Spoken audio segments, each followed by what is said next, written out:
നക്ഷത്രം. മഴ പെയ്തു തീർന്നു. പക്ഷേ മാനം തെളിഞ്ഞിരുന്നില്ല. കട്ടിയായ ഇരുട്ടിൽ നക്ഷത്രങ്ങൾ തെളിഞ്ഞിരുന്നു. കുട്ടി തൊടിയിലേക്ക് വിരൽ ചൂണ്ടി ചിരിച്ചു. അച്ഛാ, നക്ഷത്രങ്ങൾ. നക്ഷത്രം പറക്കുന്നു. ഹായ്, എന്തു രസം! അച്ഛൻ പറഞ്ഞു. നക്ഷത്രമല്ല കുഞ്ഞെ, മിന്നാമിനുങ്ങ്, ഒരുതരം പുഴു. കുട്ടിക്ക് ബോധ്യമായില്ല. ഈ അച്ഛൻ എന്തറിയാം? മഴ പെയ്തപ്പോൾ ആകാശത്തു നിന്ന നക്ഷത്രങ്ങൾ എല്ലാം കൂടെ താഴോട്ട് പോന്നതാണ്. അതല്ലേ? ദേ, മാനത്ത് ഒറ്റ എണ്ണവുമില്ലല്ലോ. കുട്ടി വാശി പിടിച്ചു. അല്ലച്ചാ, നക്ഷത്രം. എനിക്ക് നക്ഷത്രത്തിനെ വേണം. ഇത് നക്ഷത്രമല്ലെന്നും ഒരുതരം പ്രാണിയാണെന്നും പകൽ മുഴുവനും ഇലകൾക്കിടയിലും കാനകളിലും ഒളിച്ചിരുന്ന ശേഷം രാത്രി മിനുങ്ങി നടക്കുകയാണെന്നുമൊക്കെ അച്ഛൻ പറഞ്ഞു നോക്കി. പക്ഷേ കുട്ടി കരഞ്ഞു. എത്ര പറഞ്ഞിട്ടും മനസ്സിലായില്ല. അവന് നക്ഷത്രത്തിനെ കൂടിയേ തീരൂ. അച്ഛൻ കുട്ടിയെയും എടുത്ത് മുറ്റത്തിറങ്ങി. കറുത്ത തുണിയിൽ വെള്ളപ്പൊട്ടുപോലെ മിന്നാമിനുങ്ങുകൾ പറന്നു നടന്നിരുന്നു. അച്ഛൻ കൈവീശി ഒന്നിനെ പിടിച്ചു.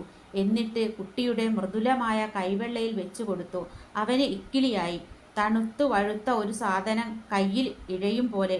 അറപ്പും സംഭ്രമവും കലർന്ന ഒരു ശബ്ദം പുറപ്പെടുവിച്ചുകൊണ്ട് അവൻ അറിയാതെ കൈ കുടഞ്ഞു. നക്ഷത്രമതാ മുറ്റത്തെ റോസാച്ചെടിയുടെ തലപ്പിൽ ചെന്നിരുന്ന് മിനുങ്ങുന്നു. അമ്മയുടെ കാതിലെ കമ്മൽ പോലെ. കുട്ടി പിന്നെയും ചുണുങ്ങി തുടങ്ങി. എനിക്ക് കമ്മൽ വേണമച്ചാ, കമ്മൽ. അവന് ഉറങ്ങാൻ നേരമായിരുന്നു. അച്ഛൻ ആ മിന്നാമിനുങ്ങിനെ എടുത്ത് ഒരു കുപ്പിയിലാക്കി. കിടപ്പറയുടെ ജനാലയിൽ വെച്ച് കൊടുത്തു. അവനത് നോക്കി നോക്കിയേ കിടന്നു. മിന്നുന്നു, മായുന്നു, പിന്നെയും മിന്നുന്നു. അമ്മയുടെ കമ്മൽ മിന്നുകയല്ലാതെ മായാറില്ലല്ലോ. മിന്നാമിനുങ്ങിൻ്റെ ചിറക് ചിമ്മുകയും വിടരുകയും ചെയ്യും പോലെ ക്രമേണ അവൻ്റെ കണ്ണുകളും ചിമ്മി നിവരാൻ തുടങ്ങി.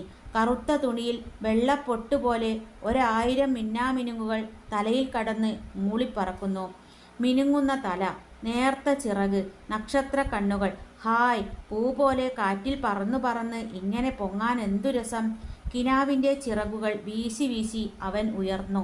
മിന്നാമിനുങ്ങിൻ്റെയും പൂക്കളുടെയും നാട്ടിൽ നിന്ന് നക്ഷത്രങ്ങളുടെയും മഴവില്ലിൻ്റെയും ലോകത്തിലേക്ക് കടന്നു. അമ്മയുടെ നീല പട്ടുസാരി നിവർത്തി വിരിച്ചതുപോലെയുണ്ട് ആകാശം. അവിടെയതാ ഒരു കോണിൽ നിന്ന് നരച്ച താടിയും ചിരിച്ച മുഖവുമുള്ള അമ്പിളിയമ്മാവൻ അരിമണികൾ എണ്ണിപ്പെറുക്കുന്നു. അങ്ങ് ദൂരെ ഒരു ചുവന്ന കൊട്ടാരം. അതിനകത്തുനിന്ന് തുടുത്ത തലപ്പാവും വെച്ച് തിളങ്ങുന്ന വാളുമെടുത്ത് ഒരു രാജാവ് പട പുറപ്പെട്ട് വരികയാണ്. 7 കുതിരകളെ പൂട്ടിയ തേര്, 7 നിറമുള്ള വില്ല്, 7 കൊടിക്കൂറകൾ. അമ്മ പറയും പോലെ എല്ലാം 7 തന്നെ. കഥകളിയിലെ ചുവന്ന താടിയുടെ വേഷം പോലെ. കുട്ടി പെട്ടെന്ന് പേടിച്ചു. അന്ന് അമ്പലപ്പറമ്പിൽ വെച്ച് ഈ വേഷം കണ്ടിട്ടാണ് താൻ പേടിച്ച് കരഞ്ഞതെന്നും പനി പിടിച്ചതെന്നും ബോധം കെട്ടതെന്നും അവൻ ഓർത്തു. എത്ര സൂചിയാണ് കയ്യിലും പുറത്തുമായി കുത്തിയിറക്കിയത്! എത്ര കയ്പു കഷായം കുടിച്ചു! എന്നിട്ട് വിങ്ങിക്കരയുന്ന തന്നെ അമ്മ മാറോടടുക്കി പിടിച്ച് മുടിയിൽ തലോടി ഉമ്മ വയ്ക്കും. ഹാ, എന്തു മധുരമാണ് അമ്മയുടെ ഉമ്മയ്ക്ക്! എന്തു മിനുസം നെറ്റിയിൽ! കറുത്ത മുടികൾക്കിടയിൽ മിനുങ്ങുന്ന കമ്മൽ. നക്ഷത്രമാണോ അമ്മയുടെ കമ്മലാണോ കൂടുതൽ മിനുങ്ങുന്നത്? കുട്ടി ഓർത്തു നോക്കി. കമ്മലിനേക്കാളും നക്ഷത്രത്തിനേക്കാളും തിളങ്ങുകയായിരുന്നല്ലോ അന്ന് തന്നെ ഉമ്മ വെച്ചപ്പോൾ അമ്മയുടെ കണ്ണുകൾ. നല്ല കറുത്ത കൺപീലികൾക്കിടയിലുള്ള മിനുങ്ങുന്ന കണ്ണുകൾ. ആ കണ്ണുകളുടെ അരികിൽ നിന്നാണല്ലോ താൻ നക്ഷത്രത്തെ തേടിപ്പോന്നതെന്നോർത്തപ്പോൾ അവന് ചിരി വന്നുപോയി, ഒപ്പം ദുഃഖവും. ഓ, അമ്മ എവിടെ? തൻ്റെ അമ്മ! ഉറക്കത്തിൽ അവൻ പുഞ്ചിരിക്കുകയും കരയുകയും ചെയ്തിരുന്നു. നക്ഷത്രങ്ങളുടെ നിറമുള്ള മിന്നാമിനുങ്ങിനെയും